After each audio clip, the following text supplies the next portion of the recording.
এদিকে 3.5 হাত, এদিকে 1.5 হাত, এতটুকু জায়গার ভেতরে তারপরও পায়ের সাথে একটা অনেকে চেন বেঁধে রেখেছে, কিন্তু পা নড়াবেন না, পায়ের সাথে চেন বাঁধা। কেউ কেউ আঙ্গুল দিয়ে দেখতাম দেওয়ালের সাথে খুশিয়ে খুশিয়ে লিখে রেখেছে যে ভাই যদি বাইরে কেউ যেতে পারেনি নাম্বারটা একটু জানাবেন যে এই লোকটা বেশি আছে।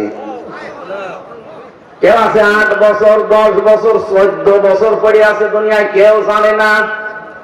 ওই লোকটা নিজের নামও বলতে পারে না, যে কি আমার নামও জানে না। কতদিন আপনি নাম মনে রাখবেন? কেউ তো আপনাকে ডাকে না। আপনার নাম যে হামজা, আপনি ভুলে গেছেন, কারণ বছর কোন বছর চলছে, কোন সাল, এটা কি মাস চলে, কি বার, আজকে কয়টা বাজে, আপনার জানার কোন উপায় নেই। তাকে জিজ্ঞাসা করবেন, গরম শুনবেন। আমার মাঝে মাঝে মনে হয়তো আল্লাহ এখানে যারা দায়িত্ব পালন করে 8 ঘন্টা পর পরে তো পাল্টায়, এরা যে বাইরে যায়, ওরা সংসার করে কি করে? ওদের কি সত্যি কি ওদের মনসত্ব একেবারে নষ্ট হয়ে গেছে? এত বড় জুলুম আমার মনে হয় আল্লাহ এই কারণে করেছে।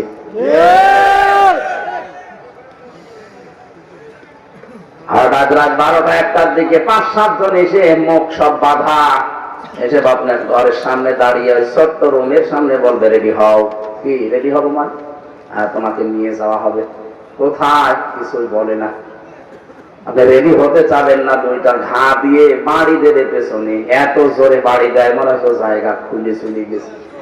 এমনি খাবার দাবার ভালো না, চোখ বেঁধে দেবে কালো কাপড় দিয়ে, হাত পেছনে বেঁধে দেয়, সামনে না। হ্যান্ডকাপ দিয়ে ওটা নড়াচড়া করলে কেটে যায়। আমার যে কতবার কেটেছিল এই জায়গাগুলোতে কোর্টে তুলতে গিয়ে, আমরা 11 ঘন্টা টাঙিয়ে রেখেছিল দড়ি দিয়ে, পায়ে বেড়ি দিয়ে, পেছনে হাত দিয়ে। কিচ্ছু জানি না। ওরা নিজেরাই বলতো মাঝে মাঝে যে আপনার কোনো দোষ নেই, আমরা জানি, কিন্তু আমরা যা বলতে বলছি এই কথাগুলো আদালতে বলা লাগবে। কি আকিস গ্রুপে চাকরি করেন, ওর বিরুদ্ধে বলবেন, বলবেন ও আমাদেরকে টাকা দেয় রাষ্ট্রের বিরুদ্ধে কথা বলতে। বাংলাদেশ জামাত ইসলামের কয়েকজনের নাম নিয়ে, বিশেষ করে শফিকুল ইসলাম মাসুদ, দেলাওয়ার হোসাইন, ওই যে শিবিরের সভাপতি ছিল, এদের নাম ধরে ধরে বলতো যে এদের বিরুদ্ধে কিছু বলবেন। কি বলবেন? যে এরা উগ্রপন্থী, এরা জঙ্গি, এই দেশটাকে জঙ্গি দিয়ে ভরে ফেলার জন্য এরা বিভিন্ন ষড়যন্ত্র করছে, তার ভেতরে আমিও আছি। এই কথাগুলো আপনি শুধু লিখে দেব, সই করে দেবেন, বাকিটা আমরা দেখবো না। একদমই মিথ্যা কথা আমি বলতে পারবো না। এই জন্য এই কথা। শেষের দিন 10 দিনের রিমান্ডের শেষের দিন আমারে বলেছে যদি কালকে ম্যাজিস্ট্রেটের সামনে না বলেন আপনার বউ আমরা তুলে নিয়ে আনবো। চরিত্র আছে, আমি তো দেখেছি ওদের চরিত্র নেই। ওরা ধরা পড়ে না মাঝে মাঝে পরিমণির সাথে, মাহিয়া মাহির সাথে, আর কথা বলছে না, চরিত্র ঠিক প্রত্যেকের ওই রকমই। ওরা যে ধরা পড়েছে এমনি পড়ে না, কারণ চরিত্র ওদের ওই রকম। সেই বলেছে আপনার বউ তুলে নিয়ে আনবো, তখন আমার ওই বাচ্চাটার বয়স মাত্র 7 মাস। বলেন তো অবস্থায় যদি ওরা তুলে নিয়ে আসে, আর আমি জানিও নিয়ে আসতো, কারণ কত মানুষের, কত আলেমের বউকে আমি তুলে নিয়ে আসতে দেখেছি। কেউ তো ওখানে যেতে পারে না, এমন সিক্রেট 4-5 জায়গা দরজা আটকানো, যাদেরকে দুনিয়ায় কেউ জানে না ওখানে মানুষ আছে কিনা। আমি একজন আলেমের সাথে জেলখানায় ছিলাম, সে বলছিল হুজুর আমার বউকে ওরা তুলে নিয়ে এসে কি করেছে আমি জানি না, কারণ আমি তো পড়ি আছি 6 বছর। শেষ পর্যন্ত বললাম ঠিক আছে, যা করবেন করেন, নিয়ে চলেন। কিন্তু ম্যাজিস্ট্রেটটা আমার সাথে প্রতারণা করেছে। উনি আমারে বলল হুজুর আপনার কোনো অসুবিধা নেই, যা যা লিখে দিয়ে আপনি শুধু সই করে দেন, আপনি কয়েকদিনে বের হয়ে চলে যাবেন। পড়বো তো বসে, পড়ার দরকার নেই। পরবর্তীতে দেখলাম সব নাকি রাষ্ট্রের বিরুদ্ধে ওরা লিখেছে, আর আকিস গ্রুপের বিরুদ্ধে। এই কারণে আমার নাকি জামিন দেয়নি। জেলখানায় পড়ে আছে 2-3 মাসের ব্যবধানে দেখলাম ওই ম্যাজিস্ট্রেট আমার সামনে, ওর ভেতরে ঘুরে বেড়াচ্ছে জেলে। বললাম কি আপনি এখানে?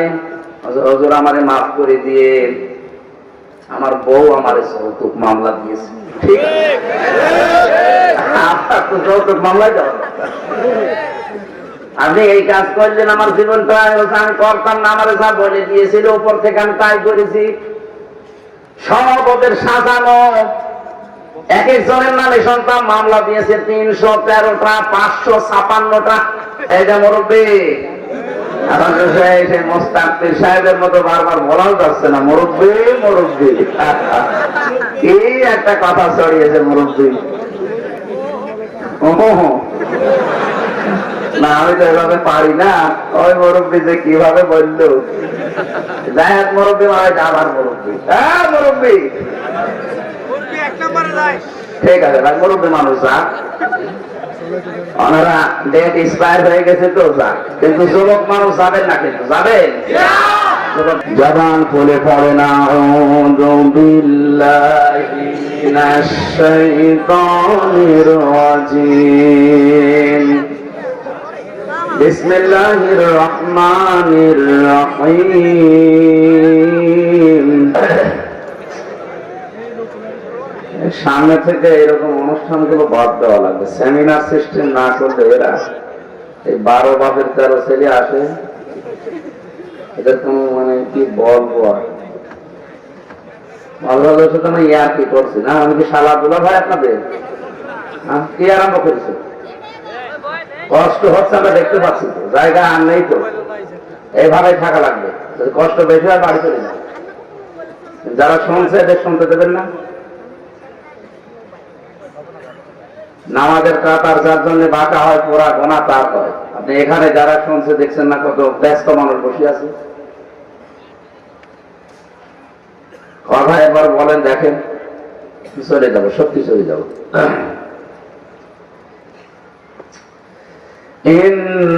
ইন্নাল্লাহা ইয়া'মুরু বিল আদলি ওয়াল ইহসানি ওয়া ইতা'i যিল কুরবা ওয়া ইয়ানহা আনিল ফাহশা'i ওয়াল মুনকারি ওয়াল বাগই ইয়া'iযুকুম লা'আল্লাকুম তাযাক্কারুন। সাদাকাতা ইয়া রাব্বানা। বাংলাদেশের ঐতিহ্যবাহী জেলা চাঁদপুর, রূপালী ইলিশের জেলা, মতলব দক্ষিণ বারগাঁও কালিয়া ইস ইসলামী পাঠাগার ও সমাজ কল্যাণ ময়দানে এলাকাবাসী কর্তৃক আয়োজিত 2 দিন ব্যাপী তাফসীরুল কোরআন মাহফিল অনেকদিন চলছে, বন্ধ ছিল মাঝে না? আমি একবার এসেছিলাম মনে হয় এখানে। সামনে বসা মুসলমান ভাইরা, পর্দার আড়ালের সম্মানিতা মা এবং বোনেরা, প্রশাসনের ভাইরা, প্রাণ প্রিয় কুমিল্লাবাসী, কুমিল্লা চাঁদপুরবাসী, এসেছি আমরা কোরআনে কারীম শুনতে। এটা আমানত। এটা কি আল্লাহর পক্ষ থেকে মানব জাতির জন্য এটা বিশাল একটা আমানত, উপহার। যারা 6666টি আয়াত, এটা প্রসিদ্ধ 6236টা আয়াত, এটা বিশুদ্ধ, দুইটাই ঠিক আছে। সুতরাং যারা মা এই পৃথিবীর ময়দানে আমরা যারা 6666টি আয়াত পেয়েছি, উপহার হিসাবে মেনে নিয়েছি, তারা সৌভাগ্যবান। যারা মানতে পারে না এরা হতভাগ্যা। আল্লাহ আমাদেরকে সৌভাগ্যবান যেন করেন কোরআনে কারীমের বদৌলতে।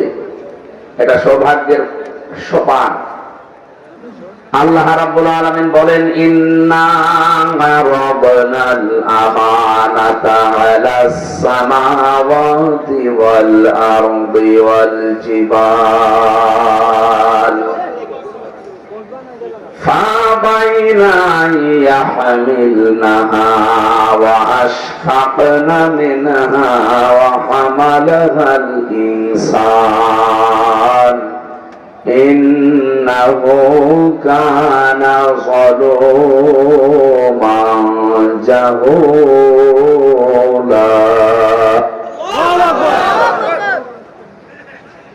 সূরা আহজাবের ভেতরে আছে 72 নম্বর আয়াত।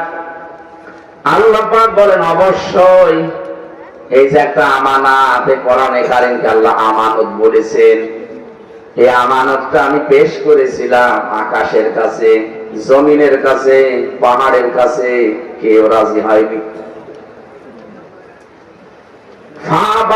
সবাই অস্বীকার করেছে, অপরাগতা স্বীকার করেছে। তাকে বহন করার জন্য কেউ রাজি না। প্রত্যেকেই বলেছে বিশাল আমানত, এত ভার, এত ওজন আমাদের দ্বারা নেওয়া সম্ভব না। তারা ভয় পেয়েছে। মানুষগুলো তো বহন করতে চায়নি, এই সৃষ্টিগুলো তো আমার কোরআন কারীমকে বহন করতে চায়নি। শুধু তাই না, তারা ভয়ও পেয়েছে।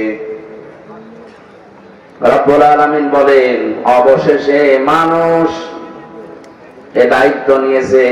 ইন্নাহু কানা যালুমান জাহুলা, নিশ্চয় সে অতিশয় জালেম এবং অজ্ঞ। কি বুঝলেন আয়াত থেকে? এত বড় বড় বিশাল সৃষ্টি, যেখানে আকাশ তাকান কত বড়, শুধু একটা না, এরকম 7টা আকাশ আল্লাহ বানিয়েছেন। আল্লাযী খালাকা সাবআ সামাওয়াতিন তিবাকা। 7 তবক আসমানের নাম শুনি আল্লাহ এত বড় বিশাল বিশাল আসমান আল্লাহ বানিয়ে রেখেছেন। জমিনের ভেতরে শুধু আমরা চোখে যা দেখি এতটুকুই না, কত বড় বিশাল জমিন। এই জমিনকে ঠিক রাখার জন্য আল্লাহ যে প্রেক স্বরূপ পাহাড় গেঁথে দিয়েছেন, এত বড় বড় বিশাল পাহাড়, কেউ আল্লাহর এই কোরআনকে আমানতকে দিতে রাজি হয়নি। প্রত্যেকে ভয় পেয়েছে, না আমরা পারবো না। তো মানুষ আমরা যে কোন বুদ্ধিতে, কোন জ্ঞানে আমরা নিলাম এটা, এত বড় আমানত আমাদের কাছে আছে। আমানতের যে খেয়ানত করবে, নবীজির ভাষায় সে মুনাফিক। কি এটা কিন্তু আমাদের উপর এখন আমানত। এই কোরআনে কারীমকে আমানত হিসাবে পেয়ে যদি আমরা এর হক আদায় করতে না পারি, বিশ্বাস করেন আপনি কিন্তু কিয়ামতে মুনাফিক হয়ে উঠবেন। আর মুনাফিক যারা, এই মানুষগুলো জাহান্নামে যাবে, একেবারে নিচে থাকবে। যারা কোরআনে কারীমের ধারক বাহক না, কোরআন যারা বিশ্বাস করে না, তারা তো এর বাইরে। আমরা যারা অন্তত এটা বিশ্বাস করে ফেলেছি, আমরা যারা এর উপরে ঈমান রাখি, তারা যদি এর হক পরিপূর্ণভাবে আদায় করতে না পারি, আমাদের কপাল সৌভাগ্যের সোপান হবে না, দুর্ভাগ্যের সোপান হবে। রব্বুল আলামিন বলেন তাহা মা আনজালনা আলাইকাল কুরআনা লিতাশকা। এ কোরআন আমি এই জন্য দেইনি যে আপনি না খেয়ে থাকবেন, মার খাবেন। দুনিয়াতে কোরআনে কারীম দিয়েছি এই কারণে যে আপনাকে কোরআন দিয়ে আমি উপরে তুলতে চাই। জোরে বলেন সুবহানাল্লাহ। লাউ আনজালনা হাযাল কুরআনা আলা জাবালিন লারাআইতাহু খাশিআম মুতাসাদ্দিআম মিন খাশিয়াতিল্লাহ। রব্বুল আলামিন বলেন যদি আমি এই কোরআনে কারীমকে পাহাড়ের উপরে নাযিল করতাম, নবী আপনি জানেন কি হতো দৃশ্য? লারাআইতাহু, অবশ্যই আপনি দেখতে পেতেন, খাশিআতান মুতাসাদ্দিআ। 2টা শব্দ দিয়েছেন আল্লাহ। 1 নম্বরে সে ভয়ে বিনীত হয়ে, 2 নম্বরে বিভক্ত হয়ে যেত, খণ্ড খণ্ড হয়ে যেত। মুতাসাদ্দিআন শব্দের শাব্দিক অর্থ হচ্ছে 2 ভাগ হওয়া। পাহাড় পর্যন্ত 2 ভাগ হয়ে যেত। আল্লাহর ভয়ে, কারণ এটা আল্লাহর মুখ থেকে বের হওয়া বাণী। আমরা শুনতে যত সহজ মনে হচ্ছে, বিষয়টা অত সহজ না।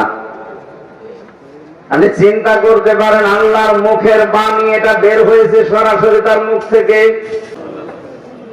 চাঁদপুর মাসে কোরআনে কারীম শোনার জন্য যারা এসেছে, কিছু বর্ণনা একটু টাচ দিলাম আল্লাহর পক্ষ থেকে, কি জিনিস আমরা পেয়েছি, কে নিয়ামত আর শুনছি।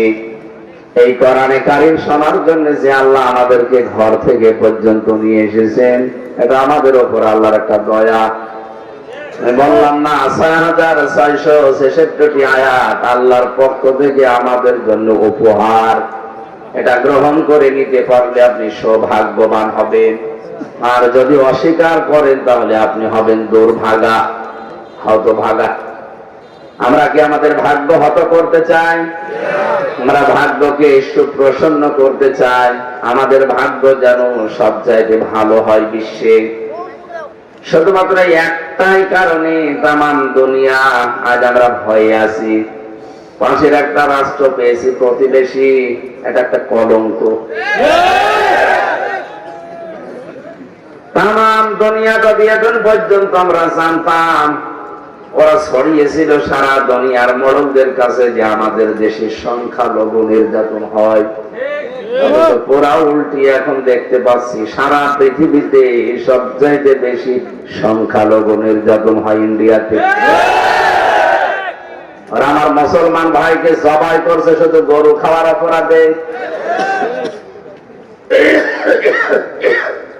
গত পরশুদিনও দেখেছেন 2টা যুবতী মুসলিম মেয়েকে ধর্ষণ করার পর লজ্জাস্থানে লোহা ঢুকিয়ে দিয়েছে।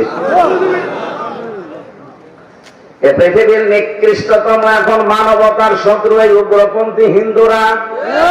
সব হিন্দু না, উগ্রপন্থী যারা, মোদী দাদার মুরিদ। এরা মানুষ হিসাবে এত খারাপ, এত নিকৃষ্ট, ওদের ছোঁয়া যারা পাবে তারাও কুলাঙ্গার হয়ে যাবে। মলম বিক্রেতা এক সাংবাদিক আছে না, হকার, ময়ূখ রঞ্জন ঘোষ। এই শয়তানের বাড়ি আজকে শুনলাম ভারতীয় হিন্দুরা ভেঙে দিয়েছে। শয়তান শুধু মিথ্যা প্রপাগান্ডা ছড়ায় বাংলাদেশ নিয়ে। ওই ছোঁয়া পেয়েছে দাদার ছোঁয়া যেই পাবে সেই মরবে। এতদিন আমরা সন্তান দেশের সাথে নাকি স্বামী স্ত্রীর সম্পর্ক, এই সম্পর্কর কথা বলে এখন ওরা আমাদের চট্টগ্রাম নিয়ে নেবে। এই যে ঘোষ মলম বিক্রেতা কয়দিন বলছিল না যে চট্টগ্রাম নিয়ে নেব, বাংলাদেশ থাকবে না। ওর নাকি খুব আফসোস হয় যে এখানে এসে থাকবে না। তোর আফসোস করার দরকার কি? আরে দাদা, আপনি কি যৌতুক চান? মেয়ে তো পালিয়ে গেছে, যৌতুক পালানো মেয়ের কোনদিন যৌতুক হয়? মেয়ের বিয়ে তো আমরা মানি না। বিয়ে মানি না এই কারণে, কারণ যার সাথে এতদিন কথাবার্তা চলছে সে তো ফুল হাতা, আর আমরা কি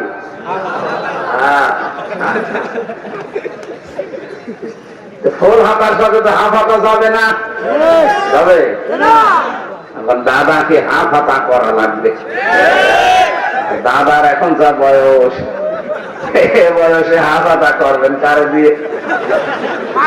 কোন হাসান দিয়ে করতে গেলে দেখা যাচ্ছে গোড়া দিকে কেটে বাদ দিয়ে দিল।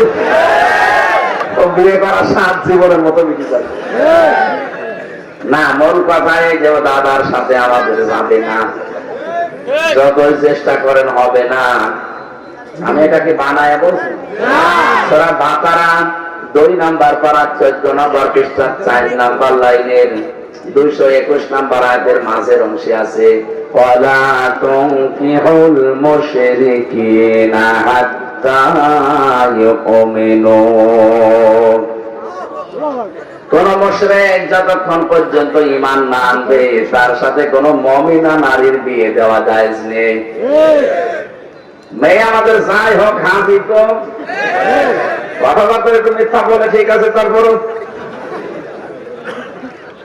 হাজি তো হাজির সাথে আপনার পাঁচের বিয়ে হয় কি করে? সুতরাং আপনি যৌতুক চাবেন, যৌতুক তো আমাদের ধর্মে নেই। যদি আমরা কিছু মানুষ খাই নাকি কমে যায়, চাঁদপুরে যৌতুক নেই। আরো আর একটা জিনিস আছে আমি জানি, এটা অলিমা নেই কিন্তু বরযাত্রী আছে। এই সিস্টেম পাল্টাতে হবে, কারণ আমাদের ইসলামে অলিমা আছে, বরযাত্রী নেই। এখানে কত মানুষ বিয়ে করে বসে আছেন, অলিমা তো মনে হয় করেননি, খালি বরযাত্রী গেছেন। না, যেটা জায়েজ না ইসলামে নেই এটা আমরা মানি না। আজকে থেকে তাওবা করবে, কারণ ইসলামের বাইরে বিয়ে হলে ওটা বিয়ে হবে না। কি কথা বলেন না কেন?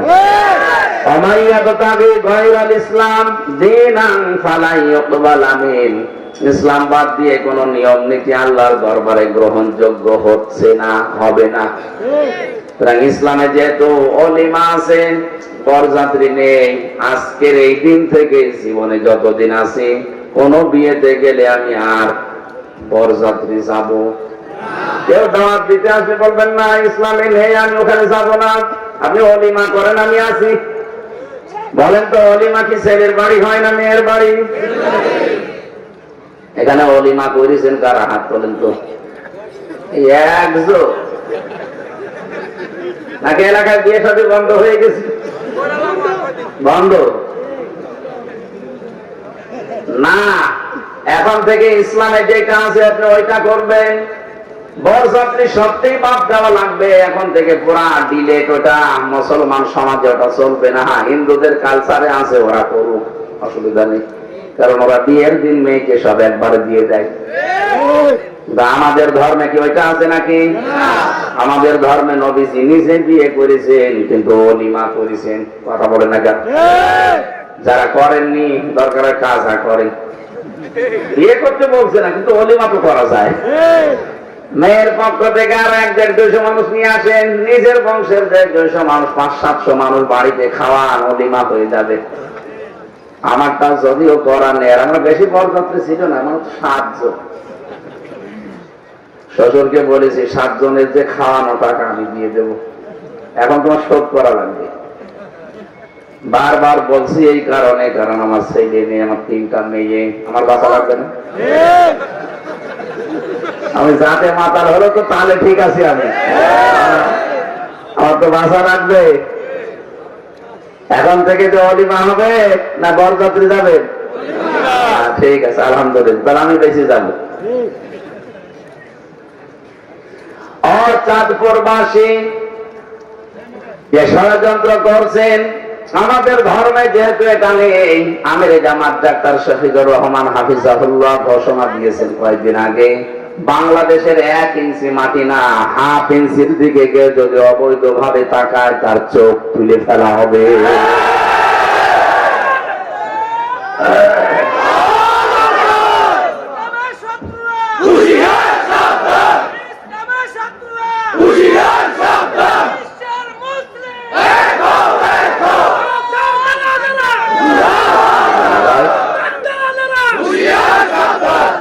আমি এত কিছু বলতাম না, ওরা মুসলমান এতদিন জুলুম অত্যাচার নির্যাতন করে মিথ্যা প্রপাগান্ডা ছড়িয়েছে, ঠিক আছে, কিন্তু এখন দেখছি প্রতিনিয়ত ওরা আল্লাহর ঘর ভাঙতেছে। একটা ধোঁয়া তুলে বিশ্বের বিভিন্ন দেশে আমরা শুনি কেউ মাটির নিচে তেল পায়, গ্যাস পায়, সোনা পায়, লোহা পায়, আর শয়তানরা শুধু মাটির নিচে মন্দির পায়। এগুলো কিচ্ছু না, পুরা ভুয়া।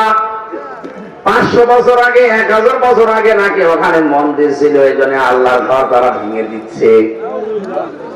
আমরা যদি এখন বলি ঢাকার স্বামীবাগের ইস্কন মন্দির, 500 বছর আগে ওইটা আমার মসজিদ ছিল। আমাদের ধর্মে জোর জবরদস্তি নেই, বাড়াবাড়ি নেই, এই জন্য আমরা কিছু বলি না। যদি বাড়াবাড়ি জোর জবরদস্তি থাকতো, এ দেশে মাত্র 4 ভাগ হিন্দু পিটিয়ে বিদায় করে দিত। না, আমরা জানি এই দেশে যে জন্ম নিয়েছে সেই এই দেশের বৈধ এবং গর্বিত নাগরিক। আমার যেমন দেশের উপর হক আছে, অধিকার আছে, তারও আছে। বাংলাদেশ আমরা সাম্প্রদায়িক সম্প্রীতির উজ্জ্বল দৃষ্টান্ত পৃথিবীতে দেখিয়েছি।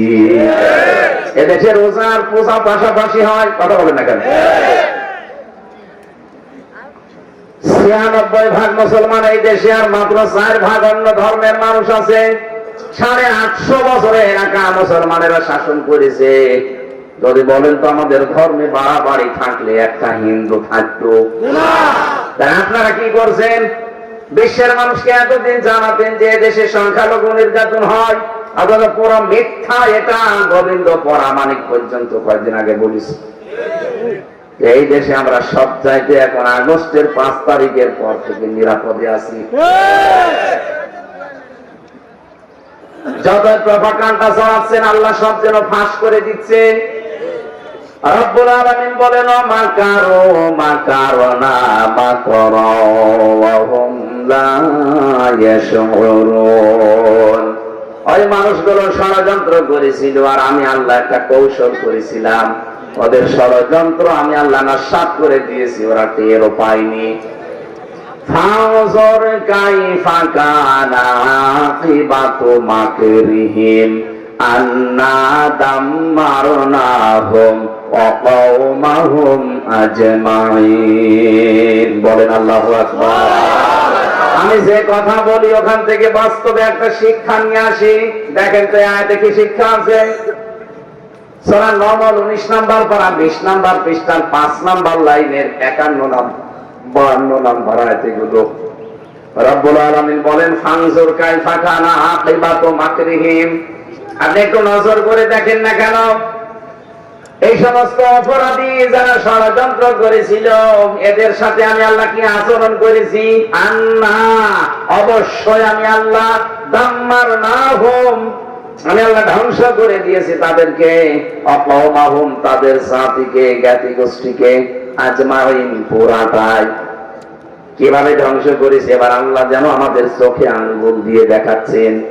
যদিও আয়াতটা লূত আলাইহিস সালামের জামানার ঘটনা, কিন্তু বাংলাদেশে 2024 সালের 5 আগস্টে মনে হয় নতুন করে নাজিল হয়েছে। দেখেন মেলে কিনা। ফাতিলকা বুয়ুতুহুম খাবিয়াতাম বিমা যালামু। এই এদিকে তাকান। আল্লাহ পাক বলেন ফাতিলকা, এভাবে যেন হাত দিয়ে দেখাচ্ছেন, যারা আলেম আছে বুঝবেন। ফাতিলকা বুয়ুতুহুম, বাইতুল দেননি বুয়ুত বহু বছর, হোম জমির এটা।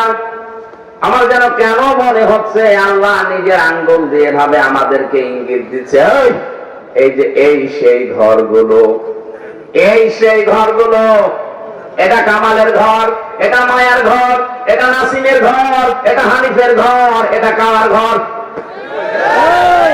আমি যদিও এখানে নাম লিখা নেই, কিন্তু নামগুলো বললাম এই কারণে আল্লাহ যেন এই ঘরগুলো দেখিয়ে বলছেন খাবিয়াতান, জনশূন্য করে দিয়েছি, ওসার গৃহ বানিয়ে দিয়েছি, পরিত্যক্ত হয়ে পড়ে আছে বিমা যালামু, এদের জুলুমের কারণে। এই মানুষগুলো এত জুলুম করেছিল, এত অত্যাচার নির্যাতন, গুম খুন, আয়না ঘর পর্যন্ত বানিয়েছে। আমি প্রথম 10 দিন ছিলাম এই আয়না ঘরের মিনি, যেটা ছোট, যেটা ওইটা বড় হয় আমার নেয়নি। আমি দেখেছি মানুষের প্রতি অত্যাচার কিভাবে করা হয়, সেটা আমি মানবতা পুরাপুরি ধ্বংস হয়ে গেছে ওই ঘরে। আল্লাহ বলেন বিমা যালামু, এদের জুলুমের কারণে এদের বাড়ি ঘর পর্যন্ত অভিশপ্ত হয়ে গেছে। এগুলো এখন সব জনশূন্য। আপনি যান মায়ের বাড়িতে যান, আমার কুষ্টিয়ার হানিফের বাড়িতে যান, দেখবেন উজাড় পড়ে আছে এখন টয়লেট, একটা ইট পর্যন্ত মানুষ রাখে নাই। অনেকে পায়খানার প্যান্ট পর্যন্ত খুলে দিয়ে চলে গেছে। এমনি না, বিমা যালামু, এদের জুলুমের কারণে। কারণ এই জায়গাগুলো বসে বসে এই মায়া সাহেব, আপনাদের এই যে কুমিল্লা পাশের জেলা, আল্লাহর ওলি ছিল একজন, কি বড় বড় দাড়ি, পাহাড়। মানুষ এত শয়তান হয় আমি জানি না। ঘরের ভেতরে বসে বসে জরবে শান্তি করতো, সকালবেলা কার নামে মামলা দেব, কাকে ধরিয়ে দেব, মিথ্যা সাক্ষী দিয়ে কার জীবন নষ্ট করব, এই চিন্তা করতো।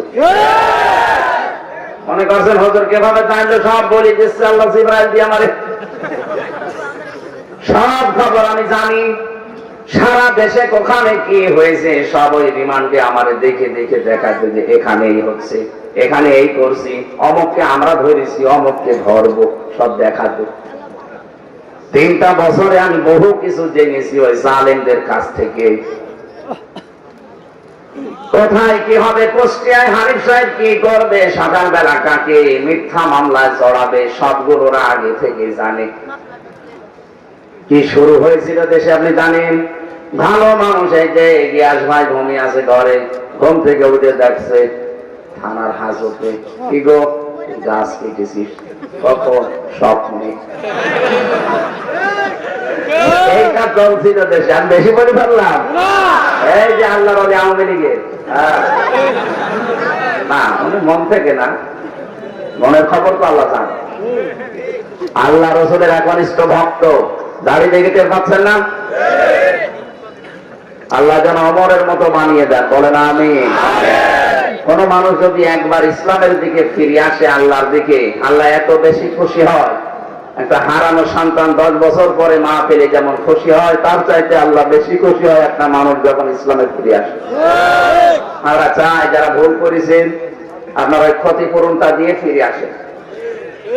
না আপনি অনেকে বলে যে আস্তাগফিরুল্লাহ রাব্বি মিন কুল্লি, না হবে না। আপনি কি দোষ আল্লাহর কাছে করেছেন, তাহলে আস্তাগফিরুল্লাহ করেন। যদি জমিনে কারো কাছে করেন, তাহলে তার কাছে স্বীকার করেন, তার ক্ষতিপূরণ দেন, এরপরে বলেন আমারে মাফ করেন। এটা আপনার পাশে 2 জেলা পরে ফেনীর এক ওসি ছিল আমার সাথে, নুসরাত হত্যা মামলা, একেবারে বাস্তব। উনি আমার সাথে জেলে ছিল। একদিন আমার ওই ফাঁসির কন্ডেম সেলে যে বছর হুজুর আমি জীবনে একটা তওবা করেছি, দেখেন তো আমার তওবা কত দূর গেল। ঠিক আছে বলে যে নির্বাচন গেল, আমি বাইরে ছিলাম। আমি রাত 12টার পর থেকে আমার যা দল বল আছে এদেরকে নিয়ে আল্লাহর নামে ভোট কাটা আরম্ভ করলাম। বাক্স ভর্তি করে ফজরের আজান দিলে সব জায়গায় জায়গায় বসিয়ে দিলাম। আমি গোসল করলাম আর ওযু করলাম, পবিত্র হলাম, 2 রাকাত নফল নামাজ পড়লাম। এরপরে বললাম আস্তাগফিরুল্লাহ। হুজুর আমার এই তাওবা কি হয়েছে? না আপনার তাওবা হয় না, আপনার ইয়ার কি হয়েছে? আপনি কি আল্লাহর কাছে অপরাধ করেছেন যে আস্তাগফিরুল্লাহ পড়ছেন? আপনি তো অপরাধ করেছেন হামজার কাছে। কথা বলেন না? একটা এমপি বানাতে 3.5 লাখ 4 লাখ হামজা লাগে, হামজার বউ লাগে। আপনি একবারে সবাইটা দিয়ে দিলেন। হ্যাঁ, এখন যদি মাপ পেতে চান, আপনার আস্তাগফিরুল্লাহ যদি কবুল হতে হয়, যাদের ভোট আপনি নষ্ট করলেন, যাদের রায়, তাদের বাড়ি বাড়ি যাবেন, যে তাদের কাছে বলবেন যে আমার এই হয়েছে, আপনারা কি করবেন বলেন। যদি বলে আমরা 2টা করে থাপ্পড় দেবো, 2টা করে থাপ্পড়। অসুবিধা কি? আপনার তো মাপ পাওয়া লাগবে। মাপ পেতে চাইলে ওরা যা চায় তাই করবে। যদি বলে না আমরা প্রত্যেকে একটা করে লাঠি দেবো, তো লাঠি খাবে। 2 নম্বরে আপনি যার যা ক্ষতি করেছেন, এই ক্ষতিপূরণটা তাকে দিয়ে এরপর আপনি আস্তাগফিরুল্লাহ পড়েন। এই 15.5 বছরে আপনার কারণে অনেক মানুষ বাড়ি ঘুমাতে পারে না। এই 15.5 বছরে আপনার জন্য অনেকে ব্যবসা করতে পারে না। আজকে প্রধান অতিথি তারা 2 ভাই এসেছিল না, আমার কাছে বলছিল যে আমরা খুব চাপে ছিলাম, এখন একটু আছি শান্ত। কত মানুষ তার জায়গায় বসে যে ব্যবসা করবে, খালি দলীয় পরিচয় কারণে করতে পারেন। আপনার কারণে অনেকে তার চেয়ার থেকে আরেক চেয়ারে উঠতে পারেন। আমি বেশি বলছি? আপনি খুন, গুম, রাহাজানি, চাঁদাবাজি, এমনকি আয়না ঘর পর্যন্ত বানিয়েছিলেন। কি ভয়ঙ্কর জায়গা গো! একটা মানুষকে, আমার সাথে মুফতি ফখরুল ভাই ছিল, পাশের জেলায় যে নোয়াখালী হাতিয়ায় বাড়ি, উনি আমারে বলছিল হামজা ভাই আপনারে কোথায় রেখেছে আমি জানি না, আমারে নিয়ে গিয়েছিল এই জায়গায় যে পায়ের ভেতর দিয়ে হাত ভরে দেয়, যেখানে এইভাবে এভাবে হাত ভরে সামনে যে ঘর লোহার ব্যারিকেড আছে ওর সাথে হাত টাঙিয়ে চেন দিয়ে আটকিয়ে দেয়। 1-2 মিনিট, 5 মিনিট, 1 ঘন্টা, বছরের পর বছর এভাবে একটা মানুষ বসে থাকে। খালি 1.5-2 মিনিট সময় যায় টয়লেট করার জন্য।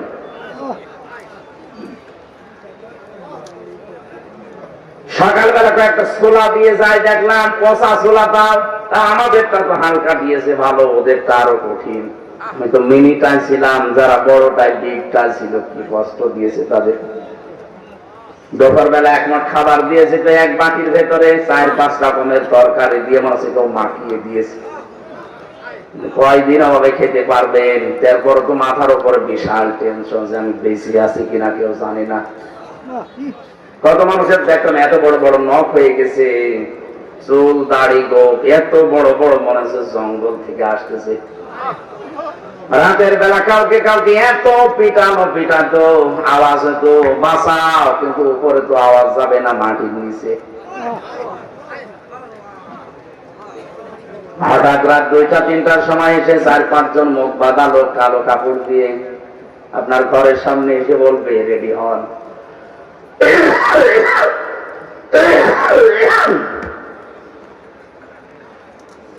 ঘর তো ঘর না, একটা জিন্দা কবর।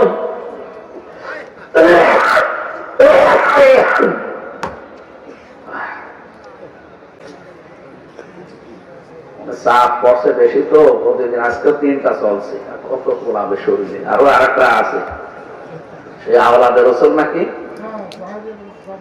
জাবেরি মাদানী সাহেবের সেই লক্ষ্মীপুর হায়দারগঞ্জ না, সেখানে আবার যে ওঠা লাগবে রাত 12টায়, ম্যাশিং হয়ে পড়েছে, এই জন্য গলায় আর পারছে।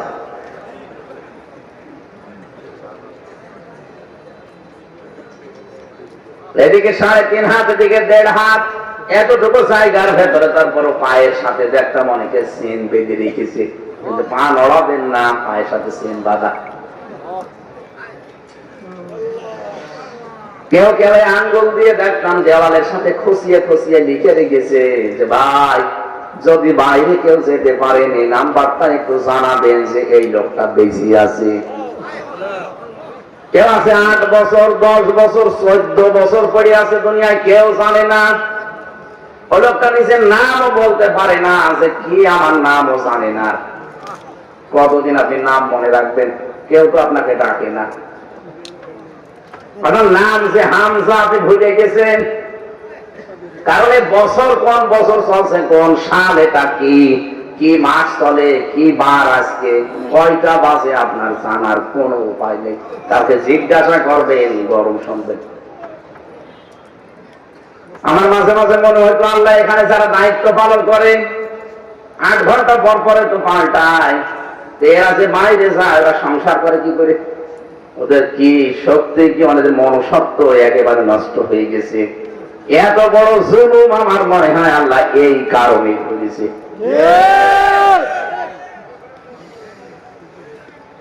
হঠাৎ রাত 12টা-1টার দিকে 5-7 জন এসে মুখ সব বাঁধা এসে আপনার ঘরের সামনে দাঁড়িয়ে ছোট্ট রুমের সামনে বলবে রেডি হও।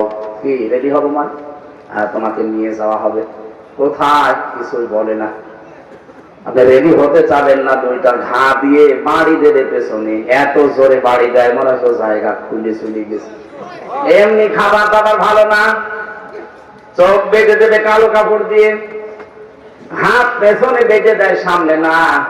হ্যান্ডকাপ দিয়ে ওটা নড়াচড়া করলে কেটে যায়। আমার যে কতবার কেটেছিল এই জায়গাগুলোতে করে তুলতে গিয়ে, আমরা 11 ঘন্টা টাঙিয়ে রেখেছিল দড়ি দিয়ে, পায়ে বেড়ি দিয়ে, পেছনে হাত দিয়ে, কিচ্ছু জানি না। ওরা নিজেরাই বলতো মাঝে মাঝে যে আপনার কোনো দোষ নেই, আমরা জানি, কিন্তু আমরা যা বলতে বলছি এই কথাগুলো আদালতে বলা লাগবে। কি আকিস গ্রুপে চাকরি করেন, ওর বিরুদ্ধে বলবেন, বলবেন ও আমাদেরকে টাকা দেয় রাষ্ট্রের বিরুদ্ধে কথা বলতে। বাংলাদেশ জামাত ইসলামের কয়েকজনের নাম নিয়ে, বিশেষ করে শফিকুল ইসলাম মাসুদ, দেলাওয়ার হোসাইন, ওই যে শিবিরের সভাপতি ছিল, এদের নাম ধরে ধরে বলতো যে এদের বিরুদ্ধে কিছু বলবেন। কি বলবেন? যে এরা উগ্রপন্থী, এরা জঙ্গি, এই দেশটাকে জঙ্গি দিয়ে ভরে ফেলার জন্য এরা বিভিন্ন ষড়যন্ত্র করছে, তার ভেতরে আমিও আছি। এই কথাগুলো আপনি শুধু লিখে দেব, সই করে দেবেন, বাকিটা আমরা দেখবো না। একদমই মিথ্যা কথা আমি বলতে পারবো না। এই জন্য এই কথা শেষের দিন, 10 দিনের রিমান্ডের শেষের দিন আমারে বলেছে যদি কালকে ম্যাজিস্ট্রেটের সামনে না বলেন আপনার বউ আমরা তুলে নিয়ে আনবো। চরিত্র আছে, আমি তো দেখেছি ওদের চরিত্র নেই। ওরা ধরা পড়ে না মাঝে মাঝে পরিমণির সাথে, মাহিয়া মাহির সাথে, আর কথা বলছে না, চরিত্র ঠিক প্রত্যেকের ওই রকমই। ওরা যে ধরা পড়েছে এমনি পড়ে না, কারণ চরিত্র ওদের ওই রকম। সেই বলেছে আপনার বউ তুলে নিয়ে আনবো, তখন আমার ওই বাচ্চাটার বয়স মাত্র 7 মাস। বলেন তো ওই অবস্থায় যদি ওরা তুলে নিয়ে আসে, আর আমি জানিও নিয়ে আসতো, কারণ কত মানুষের, কত আলেমের বউকে আমি তুলে নিয়ে আসতে দেখেছি। কেউ তো ওখানে যেতে পারে না, এমন সিগারেট 4-5 জায়গা দরজা আটকানো, যাদেরকে দুনিয়ায় কেউ জানে না ওখানে মানুষ আছে কিনা। আমি একজন আলেমের সাথে জেলখানায় ছিলাম, সে বলছিল হুজুর আমার বউকে ওরা তুলে নিয়ে এসে কি করেছে আমি জানি না, কারণ আমি তো পড়ি আছি 6 বছর। শেষ পর্যন্ত বললাম ঠিক আছে, যা করবেন করেন, নিয়ে চলেন। কিন্তু ম্যাজিস্ট্রেটটা আমার সাথে প্রতারণা করেছে। উনি আমারে বলল, হুজুর আপনার কোনো অসুবিধা নেই, যা যা লিখে দিয়ে আমি শুধু সই করে দেন, আমি কয়েকদিনে বের হয়ে চলে যাবেন। পড়বো তো বছর পড়ার দরকার নেই। পরবর্তীতে দেখলাম সব নাকি রাষ্ট্রের বিরুদ্ধে ওরা লিখেছে, আর আকিস গ্রুপের বিরুদ্ধে। এই কারণে আমার নাকি জামিন দেয়নি। জেলখানায় পড়ে আছি 2-3 মাসের ব্যবধানে দেখলাম ওই ম্যাজিস্ট্রেট আমার সামনে, ওর ভেতরে ঘুরে বেড়াচ্ছে জেলে। বললাম কি আপনি এখানে? হুজুর আমারে মাফ করে দিয়ে, আমার বউ আমার যৌতুক মামলা দিয়েছে। ঠিক আছে, যৌতুক মামলায় যাও, আপনি এই কাজ করলেন, আমার জীবনটা আমি করতাম না, আমার যা বলে দিয়েছিল উপর থেকে আমি তাই করেছি। সব ওদের সাজানো। এক একজনের নামে সন্তান মামলা দিয়েছে 313টা, 556টা। একটা মানুষ যদি 556টা মামলার আসামি, কবে জামিন নেবে, কবে বের হবে, কবে হাজিরা দেবে, কি করেছিলেন আপনি বলেন তো? এই কঠিন পরিস্থিতি তৈরি করেছেন যারা যারা তাদের বাড়ি ঘর আল্লাহ উজার গৃহ বানিয়ে দিয়েছেন। আল্লাহ বলেন খবিয়াতান, জানো শুকনো করে দিয়েছি। আমি আয়াতটা বাস্তবে একেবারে মেল পেয়েছি আমার কুষ্টিয়ার হানিফের বাড়ি থেকে। আপনি যে দেখেন কি অবস্থা। কেন এগুলো করলেন আল্লাহ? আমার একটা ধারণা, বিশ্বাসে 16 সালে গিয়েছিলাম হজে, কাবা শরীফ তাওয়াফ করছিলাম। শেষ করার পরে উপরে গেলাম, দেখি পেটের ভেতরে মোচড় দিয়ে ব্যথা করছে। এক পুলিশকে ডাক দিলাম, ইয়া খেতাল, এদিকে আসেন। কি এখানে ফার্মেসি আছে? কেন? আমার ঔষধ লাগবে। এতক্ষণ ভালো ছিলাম, হঠাৎ আমার পেটে ব্যথা করছে। পুলিশ আমারে বলছে, ইয়া হাজিউল হজ্জা তাই না বিলাদুকা। ও হাসি, দেশ কোথায়? জি তুমি বাংলাদেশ। বাংলাদেশ থেকে এসেছি। পুলিশ আমারে বলছে, আপনি জানেন না এটা কোন জায়গা? না তো। আবু জেহেলের বাড়ি। আপনি এখনো পায়খানা না করে দাঁড়িয়ে আছেন, তাড়াতাড়ি করেন। পায়খানা করে দেখে আমার পেটের ব্যথা ভালো হয়ে গেছে। মানে আল্লাহ যেন আমাকে হাতে ধরে জিজ্ঞাসা করতে চাচ্ছে, হামজা এত টাকা খরচ করে 6500 কিলোমিটার দূর থেকে এসেছো, আর ওই শয়তানের বাড়িতে পায়খানা না করে চলে যাবো, তাড়াতাড়ি কর। আপনি দেখবেন এই দেশে জালেমদের বাড়ি অফিস পর্যন্ত আল্লাহ অভিশপ্ত করে দিয়েছে, কারণ ওই জায়গাটা জুলুমের জায়গা। এদেশের কারো প্রসাদ পায়খানা পেটে সমস্যা হলে ঠিক ওই জায়গায় যে কাজ করবে। আমরা ঢাকা ধানমন্ডির ওই বাড়ির দিকে যান, সেদিন নিজে দেখলাম ওটা জাতীয় টয়লেট চলছে। একবারে 8-9 জন করে যায়, কেউ এদিকে কেউ এদিকে কেউ এদিকে, মনে হচ্ছে সামার বদ্ধ টয়লেট চলছে। এ পর্যন্ত আল্লাহ শেষ করে দেন। এর পরের শব্দ আমাদের জন্য বলবো বলবো কোন সূরা বলছিলাম যেন? সূরা নমল। কোন সূরা? সূরা নমল। নমল মানে পিপিলিকা। 19 নাম্বার পারা, 20 নাম্বার পৃষ্ঠা, 7 নাম্বার লাইনের 52 নাম্বার আয়াতের শেষের দিকে আছে। বাড়ি যে খালি মিলিয়ে দেখবেন, আপনার অবশ্যই বিবেক থাকলে নাড়া দেবে। ইন্না ফি যালিকা লায়াতাল লিকাওমিন ইয়ালামুন। এখানে যারা আরবি গ্রামার বোঝে, ইন্না আছে, এরপরে লামে তাকিদ আছে। আল্লাহ 2 বার গ্যারান্টি দিয়ে জানিয়েছেন অবশ্যই এর ভেতরে শিক্ষা আছে, অবশ্যই এর ভেতরে শিক্ষা আছে। লিকাওমিন ইয়ালামুন, যারা জ্ঞানী, জ্ঞানী সম্প্রদায় যারা, তাদের জন্য শিক্ষা কি সেটা? জালেমদের এত বড় বিশাল গভীর শিকড় যদি আল্লাহ কেটে দিতে পারে, আমি চিন্তা করেছি এই 15 বছরে কত গভীরে পৌঁছিয়েছিল ওরা। ইউনিয়নের দারোয়ান থেকে শুরু করে সংসদ পর্যন্ত প্রতিটি জায়গায় ওদের লোক সেট করা ছিল। কথা বলো না কেন? এই কারণেই তো 2024 সালের 5 আগস্টের বিকাল পর্যন্ত ওরা চেষ্টা চালিয়েছে, বিশেষ করে প্রশাসনের দ্বারা। আমার মনে হয় এদের মাফ করা ঠিক না। সবাইকে না, দলীয় যেগুলো, এগুলো কি মানুষের ভেতরে পড়ে? আপনি একেবারে সরাসরি ধরে ধরে গুলি করছেন, এখনো ভিডিও ফুটেজ গুলো আছে। এমনি আপনি আজকে চাকরিতে যোগ দিতে ভয় পাচ্ছেন, আপনি জানেন তো যে আপনি কি করেছেন। আল্লাহ বলেন ফাকুতিয়া দাবিরুল কওমিল্লাযিনা যালামু, কতিয়া এটা মজুদের ফাইল জানা নেই। সূরা আনাম 7 নাম্বার পারা 12 নাম্বার পৃষ্ঠা 4 নাম্বার লাইনের 45 নাম্বার আয়াতের প্রথম অংশে আছে। আল্লাহ পাক বলেন জালেমদের শিকড় কেটে ফেলা হয়ে গেছে। কেটেছে কে জানা নেই। আমি সারা দেশের খবর নেন, আমি তো 630টা থানা কম বেশি এবার গেলাম, সব জায়গায় জালেমদের বাড়িঘর, একই অবস্থা। যেখানে যাই দেখি জালেমদের শিকড় একেবারে আল্লাহ খবিয়াতান বানিয়ে দিয়েছেন, জনশূন্য। ওখানে শয়তানও বাস করতে ভয় পায়, কারণ শয়তান থেকে করবে কি, মানুষ তো প্রসব করে, পায়খানা করে। তাহলে আমাদের এখান থেকে শিক্ষা নেওয়া দরকার। এই জালেমদের এত বড় শিকড় যদি আল্লাহ কেটে দিতে পারে, এখন যারা অনেকেই বিভিন্ন ধান্দায় আছেন, আগে চেয়ার পায়, দেখেন কি করি, কি করবে। আপনিও যদি চাঁদাবাজি শুরু করেন ওদের মতো, অনেকে করছে দেখতে পাচ্ছি, এখন হচ্ছে না কেন? আগস্টের 5 তারিখের পর থেকে অনেকে চাঁদাবাজি আরম্ভ করেছে। এই যে গত কয়েকদিন আগে গাইবান্ধার সাগাটাই চাঁদাবাজি করতে গিয়ে শুধু বাধা দিয়েছিল জামাতের এক নেতা, তাকে কুপিয়ে আদা মারা করে ফেলেছে। গতকালকে ডাক্তার শাহিন জর্দার ফরিদপুরের জামাত ইসলামের ওনাকে কুপিয়েছে। কারা করছেন এগুলো জাতি কিন্তু সব জানে, বিশেষ করে প্রশাসন আর গোয়েন্দা বিভাগে। আমি একেবারে গভীরে তাদের সাথে কথা বলছি, দেখছি, তারা কিন্তু 5 তারিখের পর থেকে সব পর্যবেক্ষণে রেখেছে। কি কি কনে কনে কি করছে সব তারা জানে, তারা সব কিছু পর্যবেক্ষণ করছে। কি কারা এ দেশকে আসলে হাতে নিতে পারে, আপনারা যা করছেন দল বড়, তাতে কি জনগণ কিন্তু আপনাদের চাইতেও বড়। এরা সব বুঝছে যে কি হচ্ছে, কি করা লাগবে। কথা বলুন, আমি শেষ করি আগে। নারায়ণগঞ্জে বন্দরে একজন দেখলাম নিজে একেবারে ভিডিও করছে আর চাঁদাবাজি করছে, একেবারে ঠেট দিয়ে বলছে কালকে এখান থেকে চলে যাবে না, এত টাকা দিবি। আপনি কি মগের মূল্য পেয়েছেন নাকি? এখনো পর্যন্ত শহীদদের রক্ত শুকিয়ে যায়নি, এখনো মানুষ মরছে, এখনো বলছে না কেন? কালকেও একজন মারা গেছে আরাফাত, 5 তারিখে গুলি খেয়েছিল, এই ঢুকে ঢুকে আজকে মারা গেল গতকাল।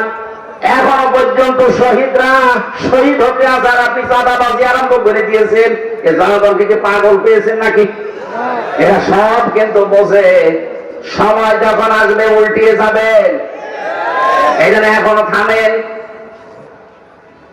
আমির জামাত ডাক্তার শফিকুর রহমান অলরেডি ঘোষণা দিয়ে দিয়েছে, এই দেশে যদি ইসলাম আসে প্রথম নাম্বার কাজ বন্ধ হবে দেশে চাঁদাবাজি। চাঁদাবাজি আমরা করি না, কাউকে করতেও দেব না। ইসলাম এইটাই, আমি করব না, করতেও দেব না। কারণ অন্যায় যে করে, অন্যায় যে সহে, দুইজনে অপরাধী। বাংলাদেশে এখন ঠিক ওই পর্যায়ে চলে যাচ্ছে। আগস্টের 5 তারিখের আগে এই দেশে মাত্র 100 জনের 15 জন মানুষ এদেশে চাইতো যে কোরআন কায়েম হোক। আর এই কয় মাসের ব্যবধানে এখন 100 জনের 58 জন মানুষ চাচ্ছে এদেশে ইসলাম কায়েম হোক। কারণ মানুষ সব বুঝে ফেলেছে যে ইসলাম ছাড়া দেশে শান্তি পাওয়া যাবে না। ইসলামের বাইরে যারাই আসবে তারাই ওদের মতোই হবে। চাঁদাবাজি আছে কিন্তু নাম পাল্টিয়েছে, এই জন্য এটাও থাকবে না। ইসলাম আসলে সর্বপ্রথম বাংলাদেশ থেকে চাঁদাবাজ মুক্ত করা হবে। চাঁদাবাজি যারা করে তারা আমার জন্য তো এখন দোয়া করবে যে হুজুর বেঁচে থাক।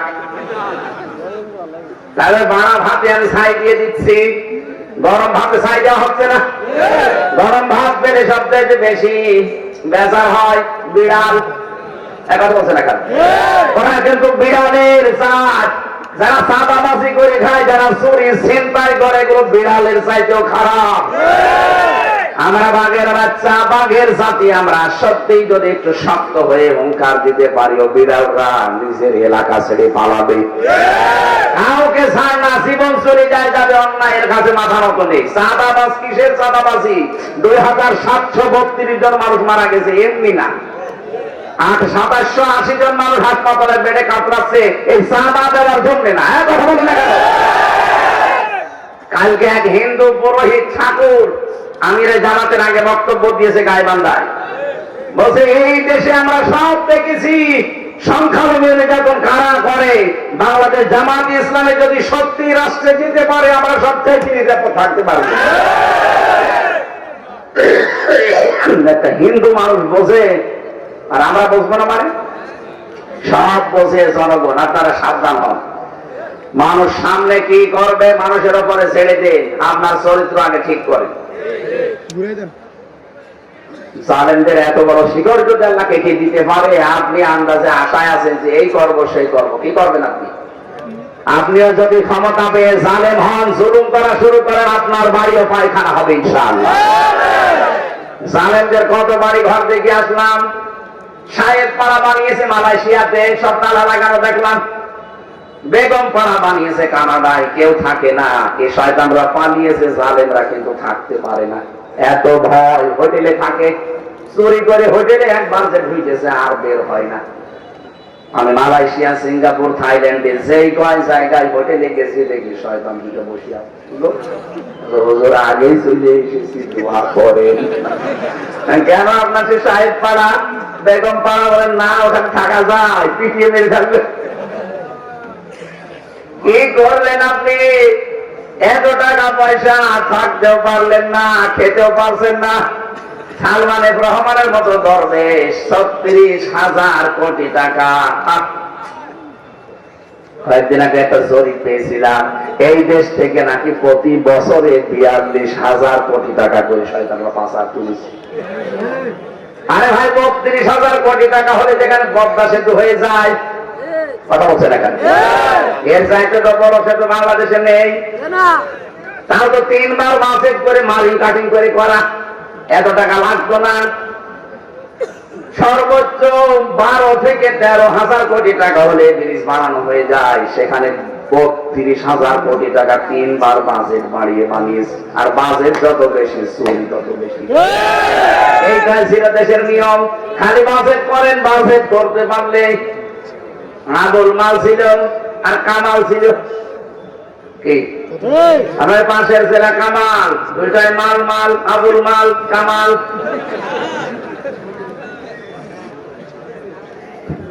কি মাল কামিয়েছে কোথায় আপনারা? এখন মাল ব্যবহার করবেন না। কোথায় আছেন আমরা সব জানি। জনগণ কিন্তু এদেশে এখন যে অবস্থায় আছে, অন্তত আমার মনে হচ্ছে এই দেশে কিয়ামতের আগে কোন জালেম আর আসতে পারবে না। আজকে ডক্টর ইউনূসের সাথে আমেরিকার কি কথা হয়েছে সকালবেলা দেখেছেন? অনেকে মনে করছে যে বহু শর্ট করে ঢুকে পড়বে। কিসের শর্ট করে ঢোকা? সব উল্টিয়ে দিয়েছে। 37টা দেশের ভিসা চলতো আগে, ইউরোপীয় ইউনিয়নের 37টা। সবগুলো দেশের ভিসা ভারত থেকে ডক্টর ইউনূস বাংলাদেশে নিয়ে গেছে। আমাদের মাথা খারাপ হয়ে গেছে। একবার বলেছিল যে এই দেশকে আমরা পেঁয়াজ দেবো না, আলু দেবো না, না খেয়ে মরবে। ব্যবসা বন্ধ করে দিয়েছি, এখন সব বর্ডারে বর্ডারে আলু আর পেঁয়াজ পচতেছে। আমাদের পুরাতন বন্ধু যারা তুরস্ক, চীন, পাকিস্তান, সেখান থেকে এখন সব জাহাজ বোঝাই করে খাবার আসতেছে। ওদের মাথায় খারাপ হয়ে গেছে। এরপরে আমেরিকার ডোনাল্ড ট্রাম্প সাথে মাতার হলো আমার মতো পালে, ঠিক আছে? বুঝেন? 16 লাখ ভারতীয়কে বলেছে সব বিদায় করে দেব। কারণ এই ভারতের উগ্রপন্থী হিন্দুরা 2 জন খ্রিস্টান যুবতী মেয়েকে উলঙ্গ করে রাস্তায় হাঁটিয়েছে।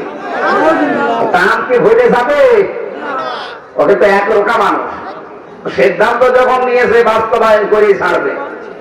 ও যখন বলেছে যে আমি 16 লক্ষ ভারতীয়কে থাকতে দেবো না, সব পাঠাবো, আমার মেয়েকে, আমার বোনকে, আমার বউকে ওরা উলঙ্গ করে ঘোড়ায় নিজের দেশে, ওদের আমি দেখে নেবো, তাই বলছে।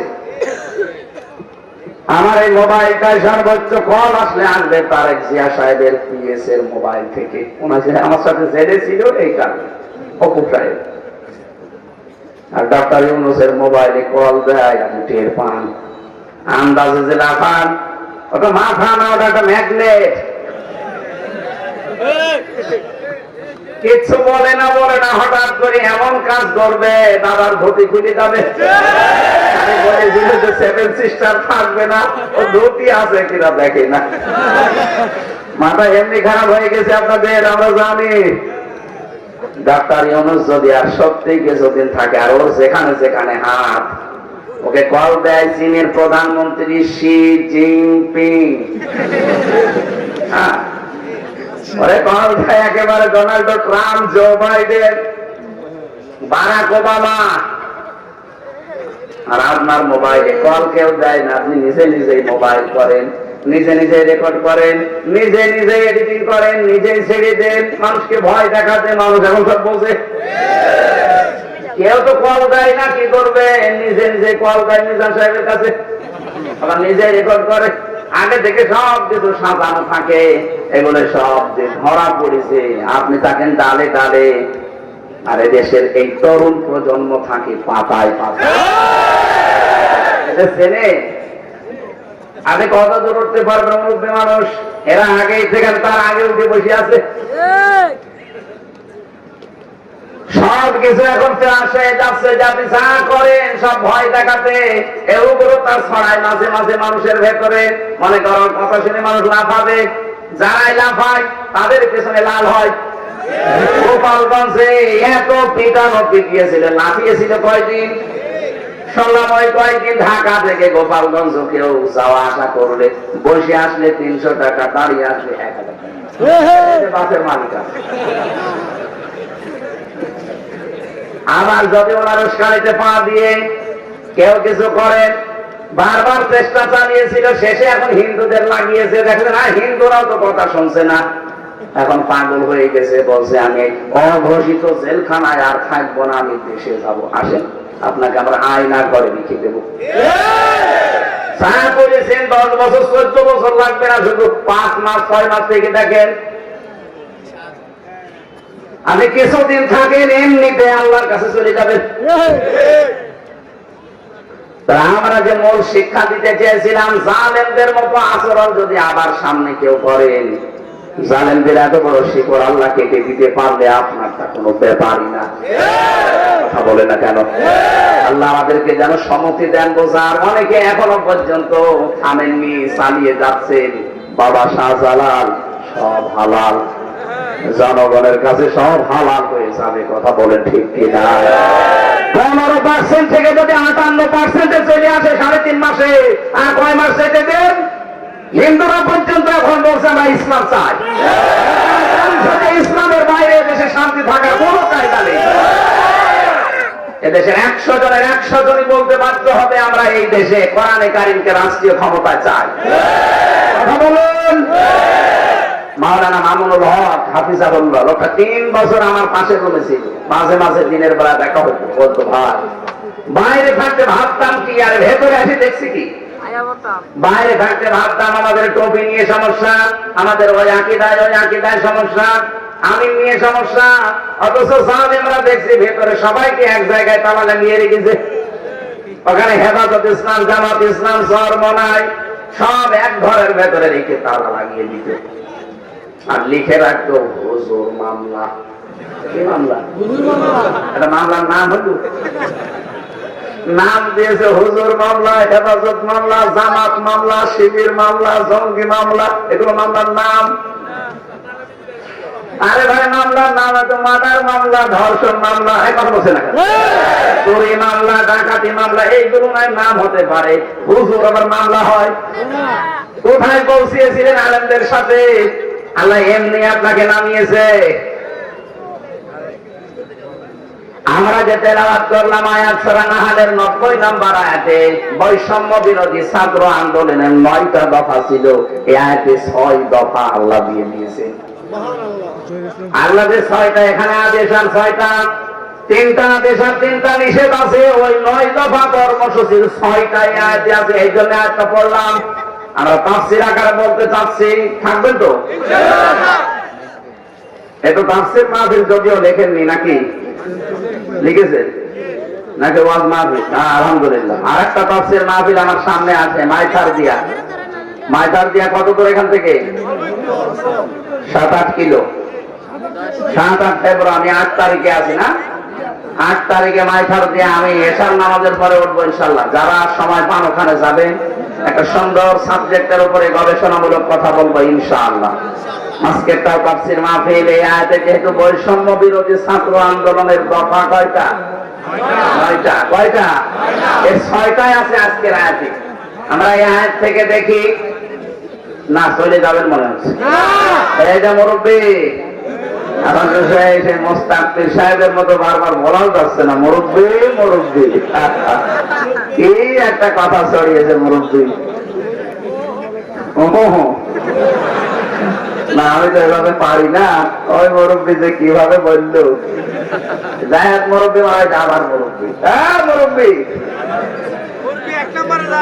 ঠিক আছে ভাই, মুরব্বী মানুষ যাক, ওনারা ডেট এক্সপায়ার হয়ে গেছে তো যাক, কিন্তু যুবক মানুষ যাবেন না, কিন্তু যাবেন।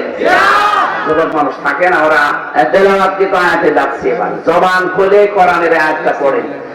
আউযু বিল্লাহি মিনাশ শাইতানির রাজীম। বিসমিল্লাহির রহমানির রহিম। ইন্নাল্লাহা ইয়া'মুরু বিল আদলি ওয়াল ইহসান ওয়া ইতাই যিল কুরবা। সাদাকাল্লাহুল আযীম। এই 3টা থাক। 9 দফা ওনাদের এই কোরআনের এই আয়াতে 6 দফা আছে। আমরা প্রথম 3টা দফা পড়লাম। আল্লাহর ঘোষণা, ইন্নাল্লাহা, অবশ্যই আল্লাহ, ইয়া'মুরু, তিনি আদেশ দিচ্ছেন, বিল আদলি, ন্যায় বিচারের। কি বিচার? ওয়াল ইহসান, সদাচরণের। ওয়া ইতাই যিল কুরবা, নিকট আত্মীয় স্বজনদেরকে দান সাদকা করা। প্রথম পেলাম 3টা। বাংলাদেশে যারা স্বাধীন করার জন্য নেমেছিল ছাত্র জনতা, ওদের প্রথমে ছিল ওই ওয়ান, জাস্টিস, ন্যায় বিচার। দ্বিতীয় নম্বরে ছিল মানবাধিকার, আর ইহসানের ভেতরে মানবাধিকার লুকিয়ে আছে। 3 নম্বরে তারা বৈষম্য দূর করতে চেয়েছিল। কথা বলে দেখান। আয়াতের ব্যাখ্যায় বৈষম্য দূর করার ঘটনাগুলো আছে, আমরা তুলে ধরবো তাফসীর থেকে। আপনারা কি থাকবেন? সত্যি থাকবেন? এবার আসেন তো আয়াতের বাংলা যেহেতু বলা হয়ে গেছে, যতটুকু পড়লাম, শানে নজরুলের ভেতরে তাকান।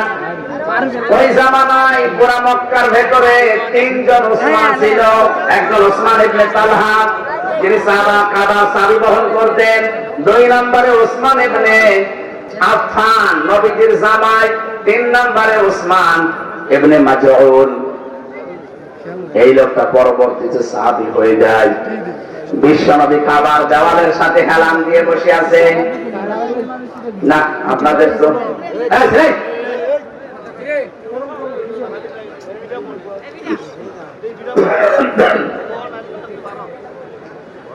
ওসমান ইবনে মাজউন, ওসমান ইবনে তালহা, ওসমান ইবনে আফফান রাদিয়াল্লাহু তাআলা আনহু, নবীজির জামাই। এমন জামাই নবীজি পেয়েছিলেন, বিশ্বনবী বলেন, আমি 2টা মেয়ে তার কাছে দিয়ে দিয়েছি। আমার যদি আরো মেয়ে থাকতো অবিবাহিত, আমি তাকে ওর কাছে দিয়ে দিতাম। এখান থেকে শিক্ষা কি? আমি বললাম না, যা বলবো ওখান থেকে শিক্ষা নিয়ে আসবো। আমাদের জন্য আয়াতের শিক্ষা কি?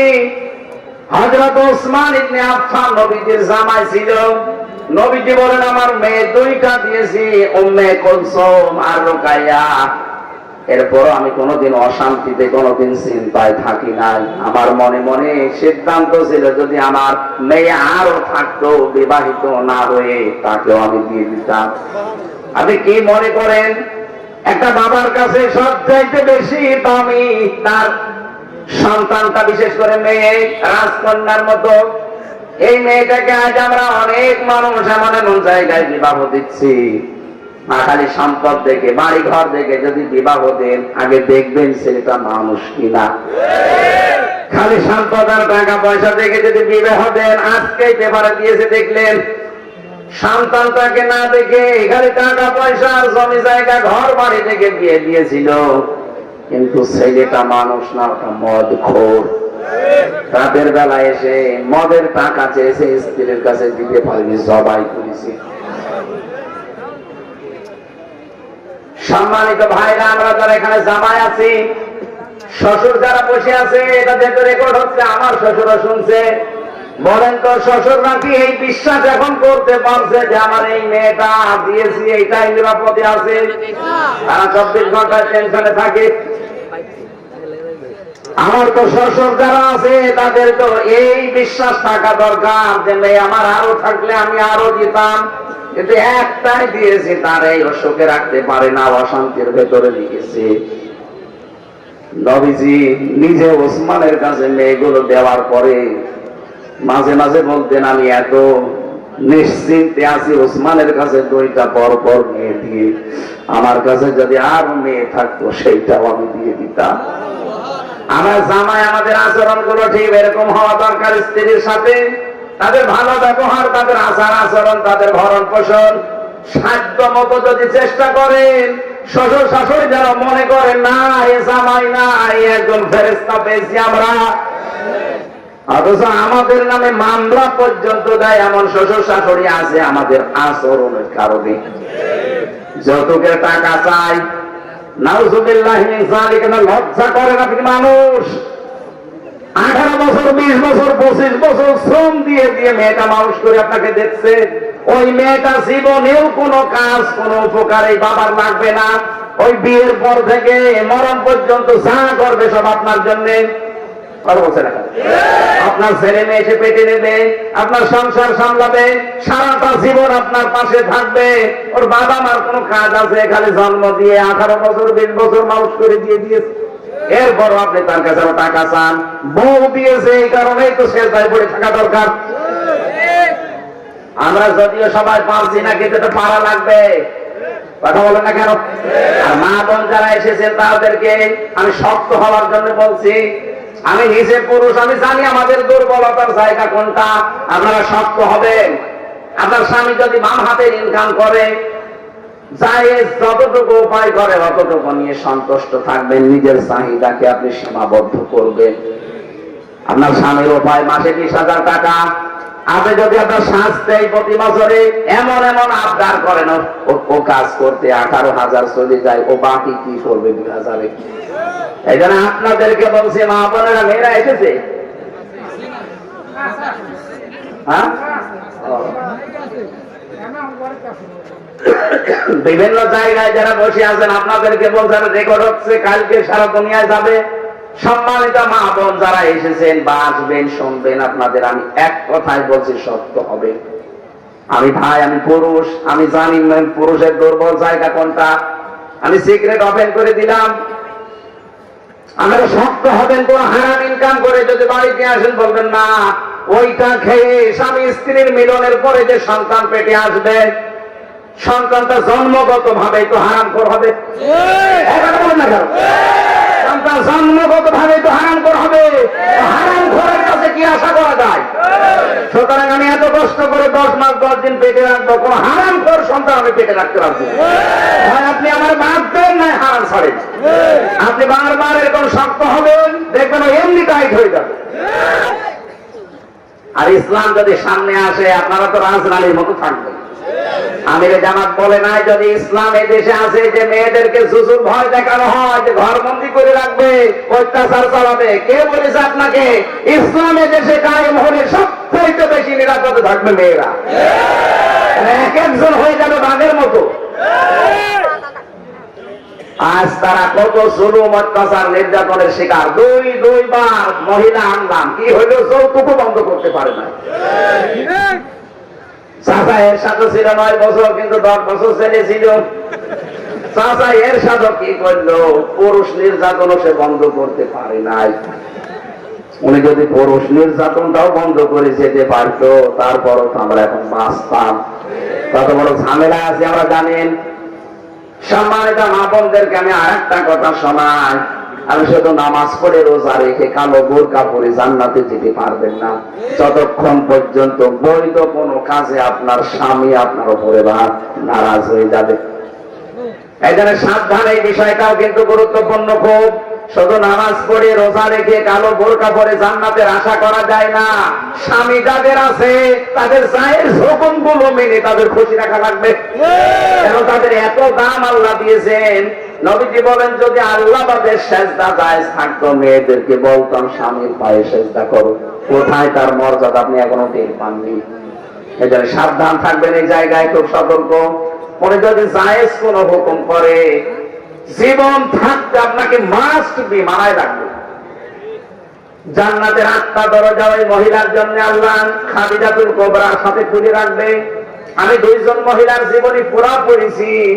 একজনকে আল্লাহ জান্নাত বানিয়ে পাঠিয়েছেন, আর একজন আল্লাহর কাছে জান্নাত চেয়ে নিয়েছেন। হযরতে খাদিজাতুল কুবরার জন্য আল্লাহ জান্নাতে আলাদা একটা ঘর বানিয়ে তার জন্য সুসংবাদ দিয়েছেন যে জিবরাইল, আমার খাদিজাকে জানাও তার জন্য জান্নাতে আল্লাহ আলাদা করে একটা ঘর বানিয়ে রেখেছে। ওই ঘরের ভেতরে সে ছাড়া কেউ যেতে পারবে না। ওই ঘরটা নয়েজ মুক্ত, আওয়াজ মুক্ত, কোনো আওয়াজ নেই। কারণ সে স্বামীর জন্য ঘরটাকে আওয়াজ মুক্ত করে রাখতো, ঝামেলা মুক্ত করে রাখতো। মা বোন যারা এসেছেন বা শুনছেন, আপনি স্বামীর জন্য যদি ঘরটাকে আনন্দময় করে রাখতে পারেন, নয়েজ মুক্ত, আওয়াজ মুক্ত, গোলমাল মুক্ত, ঝগড়াঝাটি মুক্ত করে রাখতে পারেন, কিয়ামতে খাদিজার সাথে আপনিও জান্নাতে যাবেন। আর একজন মহিলার জীবনী পড়েছি, হযরতে আসিয়া। তার জন্য আল্লাহ জান্নাতে ঘর বানায়নি, তিনি ঘর চেয়ে নিয়েছিলেন। আল্লাহ সরাসরি জান্নাতে পাঠিয়ে দিয়েছিলেন তার উপর অত্যাচার দেখে। হযরতে আসিয়া বলেছিলেন, ইদে ক্বালাত রাব্বি বিনি লি ইনদাকা বাইতান ফিল জান্নাহ। ইয়া আল্লাহ, তুমি আমার জন্য জান্নাতে ঘর, জান্নাত পাঠিয়েছো না, জান্নাতে একটা ঘর আমার জন্য বানাও, যেখানে বসে তোমাকে দেখা যায়। 2 জন মহিলার স্বামী কেন্দ্রিক বিষয়। একটা স্বামীকে নবীজি বলেন যে স্ত্রী তার স্বামীকে দ্বীনের কাজে, ইসলামের কাজে, মানবতার কাজে পাঠিয়ে দিয়ে আর ছাড় দেয়, সুযোগ দেয়, উৎসাহ দেয়, এই মহিলাকে আল্লাহ জান্নাতের ভেতরে 8টা দরজায় ঘুরে রাখবে। ভালো করে শোনেন, যে মহিলা তার স্বামীকে দ্বীনের কাজে, ইসলামের কাজে, একামতে দ্বীনের কাজে হোক, ইসলাম প্রচারের কাজে হোক, অথবা মানবতার কোন কাজে ছাড় দেয়, সুযোগ দেয়, আর তাকে উৎসাহ যোগায়, পেছন দরজা দিয়ে যে করেন আপনি, ওই মহিলাকে কিয়ামতের দিন 8টা দরজা খুলে বলতেছে, দরজা দিয়ে পারো, প্রবেশ করো। কিন্তু 100 জনের 98টা মহিলা এই কাজ আর স্বামীর পক্ষে করে না, আরো বাধা দেয়। এখানে যত স্বামী আছে বলেন তো, কোন স্ত্রী এগুলো করে? যে আপনি দিনের কাজ করছেন, একামতে দিন প্রতিষ্ঠার কাজ করেন, আপনি মানবতার জন্য কাজ করেন, আমার পরিবারে যা হচ্ছে আমি দেখছি, কষ্ট হলো আমি মেনে নিলাম, আপনি করেন, আপনাকে আমি উৎসাহ দেই, আরো আপনি বাধা দেন, আর নামাজ পড়ে আপনি জান্নাতে যাবেন। আল্লাহ আমাদের মেয়েদেরকে খাদিজাতুল কুবরা, উনি জীবনে 1 ওয়াক্ত নামাজ পড়েননি, রোজা রাখেননি, হজ করেননি, যাকাত দেননি, কারণ এগুলো নাজির হওয়ার আগেই তার ইন্তেকাল হয়ে গেছে। কি কথা বলছেন? অথচ শুধু স্বামীকে সাহায্য করার কারণে ওনাকে আল্লাহ জান্নাতে ঘর বানিয়ে সুসংবাদ পাঠিয়েছে। এখান থেকে কিছু নেওয়া যায় না আপনার? আপনি আপনার স্বামীর জন্য পেছন দরজা দিয়ে সাহায্য করবেন, যেন খাদিজার মতো আপনার জন্য আল্লাহ একটা ঘর জান্নাতে বানিয়ে রাখে। আর স্বামী যখন বাইরে থেকে আসবে, ঘরটা নয়েজ মুক্ত রাখবেন। আসলে একটু তার মাথা ঝাড়াফাড়া করে দেন, তার জন্য ঘরটা শান্ত সৃষ্ট করে রাখেন, নির্মল পরিবেশ তৈরি করেন, যেন বাইরে থেকে এসে তার ক্লান্তি দূর হয়ে যায়। খাদিজাকে এই জন্য আল্লাহ একটা ঘর আলাদা ভাবে বানিয়ে দিয়েছেন। জোরে বলেন সুবহানাল্লাহ। এই জন্য ওসমান ইবনে আফফানের কথা বলছিলাম, আমাদের জামাইগুলো আমরা হব এমন যেন শ্বশুর শাশুড়ি দুশ্চিন্তা না করে, নিশ্চিন্তায় থাকে। ওনারা যদি মেয়ে আর একটা থাকে, যদি আমাকে দেওয়ার মতো, তাও যেন দিতে চাই। আল্লাহ আমাদের জামাই যারা আছি ওসমানের মতো আর রোকিয়ার মতো বানিয়ে দাও, বলেন আমিন। আল্লাহ পাক প্রথম অর্ডার দিচ্ছেন, ইন্নাল্লাহা ইয়ামুরু বিল আদলি, তোমরা ন্যায় বিচার কায়েম করবা। কি বিচার? এখানে আদল মানে, আমি আদল শব্দের 3টা ব্যাখ্যা পড়েছি। 1 নম্বরে মামান আলাদা লুগাতান শারহান, আল্লাহর সাথে আদর করা লাগবে, রাসূলের সাথে আদর করা লাগবে, সৃষ্টি জগতের সাথে আদর করা লাগবে। ইহসান, ভালো ব্যবহার করবেন। আর ভালো ব্যবহার সবচাইতে পাওয়ার যোগ্য অধিকার হচ্ছে আপনার মা বাবা, আপনার স্ত্রী, এরপরে আশপাশের মানুষ। ওয়াইতাইযিল কুরবা, সম্পদ যাদের আছে তারা যেন এই নিকট আত্মীয় থেকে দান সাদগা এগুলো শুরু করে। আমরা অনেকে চলে যাই সেই চট্টগ্রামে, সিলেটে, বরিশালে। কে বলেছে আপনাকে? আপনার রক্তের সম্পর্ক যাদের সাথে আছে এরা যদি গরিব থাকে, অসহায় থাকে, আগে তাদের দিয়ে আরম্ভ করবেন। নির্দেশ কার? আরো জোরে বলেন। আল্লাহ আমাদেরকে আয়াতের যে মূল কথাগুলো এইটাই ব্যাখ্যা করলে হাজার হাজার কথা বের হবে। আল্লাহ শর্টকাটে যা বলেছি মেনে চলার তৌফিক দেন, বলেন আমিন। আল্লাহ নিষেধ করে আনিল ফাহশা, অশ্লীলতা ছড়ানো যাবে না। অল মুনকার, মন্দ কোন কাজে জড়ানো যাবে না। অল বাগি, সীমা লঙ্ঘন করা যাবে না। ইয়াইযুকুম লাআল্লাকুম তাযাক্কারুন। আল্লাহ বলেন এতক্ষণ তোদের ওয়াজ করলাম, আমার ওয়াজ গুলো যদি তোরা মেনে নিতে পারিস তোদের উপকার হবে। দুনিয়া আখিরাতে আল্লাহ আমাদেরকে এই ওয়াজ গুলো মেনে চলার তৌফিক যেন দান করেন, বলেন আমিন। জেলখানায় বসে বসে 3টা বছরে অনেক আলেম যেহেতু ছিল, সাহায্য সহযোগিতা নিয়ে নিজের যোগ্যতায় অনেকগুলো নোট করেছিলাম। ওইটা এসে বাইরে এখন বই ছাপিয়েছে। আমার গাড়িতে পাওয়া যায়, যদি যাওয়ার সময় পারেন ওইটা নিয়েছি, অনেক উপকার হবে, অনেক তথ্য দেওয়া আছে। আল্লাহুম্মা আমিন। লা ইলাহা ইল্লা আনতা সুবহানাক ইন্নী কুনতু মিনাজ জালিমিন। রব্বুল আলামিন 2 দিন ব্যাপী ঐতিহাসিক তাফসীর মাহফিল চাঁদপুর মতলব বারগাঁও এলাকার মানুষেরা মিলে বিশাল আয়োজন করেছে। দেখো জান্নাতের মতো করে সাজিয়েছে। কোরআনের জন্য যারা এই টাকা পয়সা গুলো ব্যয় করেছে এদের টাকাগুলো, অর্থগুলো কোরআনের জন্যই কবুল করে নাও। সবগুলো তুমি বিশ্ব নবীর রওজায় পৌঁছিয়ে দাও। যতটুকুই বলেছি আমার ইমান থেকে বলেছি, আল্লাহ মেহেরবানি করে আমাদের সবাইকে মেনে চলার সুযোগ দাও। মাহফিলের সম্মানিত সভাপতি, প্রধান অতিথি, বিশেষ অতিথি যারা এসেছে, বিশেষ করে আলহাজ জাহাঙ্গীর আলম, আলহাজ গিয়াসউদ্দিন তালুকদার, মিজান ভাই সহ যত মানুষ দূর দূরান্ত থেকে এসেছে, মাহফিলের স্বেচ্ছাসেবক যারা, যে যুবকগুলো শ্রম দিয়েছে, আল্লাহ এদেরকে যে মা পেটে নিয়েছে মায়ের পেট খাদিজার মতো বানিয়ে দাও। রব্বুল আলামিন, বড় আশা আমাদের মনে, তোমার কোরআন দিয়ে জমিন চলছে, এটা দেখে মরার তৌফিক দাও। আমরা দেখতে পাচ্ছি কোরআনের হাতে দেশ আসবে পরিচয়, এই দেশ কোরআনের হাতে তুমি দেবে, সেই সিচুয়েশন আসতেছে। আল্লাহ আমাদের চর্ম চোখে দেখার সৌভাগ্য দাও। এলাকায় মাটির নিচে যারাই ঘুমিয়ে আছে কোরআনের ইজ্জতে তাদের মাফ করে দাও। রব্বুল আলামিন, সম্মানিত মা বোন যারা বিভিন্ন জায়গায় বসে আছে খাদিজার মতো বানিয়ে দাও। আগামীতে অনুষ্ঠানটা কোরআনের প্রচারে আরো বিশাল আকারে কবুল করো। রব্বিরহামহুমা কামা রাব্বায়ানি সাগীরা। রব্বানা হাব লানা মিন আজওয়াজিনা ওয়া যুররিয়াতিনা কুররাতা আয়ুনিন ওয়াজআলনা লিল মুত্তাকিনা ইমামা। কখন কার কাছে আজরাইল আসে আমরা কেউ জানি না। আজরাইল যখনই আসবে আমাদের কোনো দুঃখ নেই, যেন এই কালেমাটা আমাদের মুখ দিয়ে বের হয়, লা ইলাহা ইল্লাল্লাহু মুহাম্মাদুর রাসূলুল্লাহ।